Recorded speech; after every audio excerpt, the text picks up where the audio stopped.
banga. Kag iban pang antik nga gamit ginkawat sa Bacolod City. Pagpalagi sa suspect dalang kinawatan na huli ka. Yaring balita, exclusive.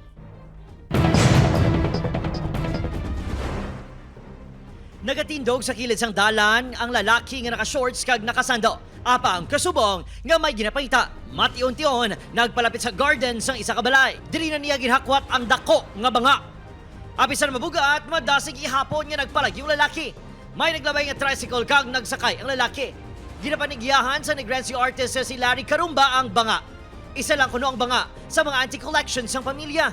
Nasundan pa kunong pagpangawat kag suspensa sini pareho nga lalaki ang may kaymuan. Nagapati si Carumba nga upo sa kawatan ang nagamaneho sang tricycle.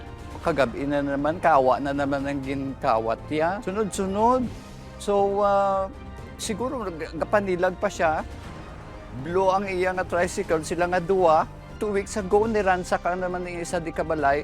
Ang ilang nga schedule is late morning till early afternoon. Posible sunod sa iya ang ginabalik ang suspect ang kinawatan nga antique items. These robbers, actually, these thieves, actually, they know what to get from my garden. Probably these guys knows where to sell these items.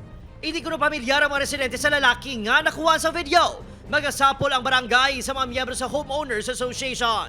Ilang taon na ito, hindi taga-diri. Nando mga pangayaw sila. But amo na ganing hambal mo nga pangabay sa mga malain ginhawa, maghalong sila. Kung nang ko, vigilant na kita, nay. Kay white security guard.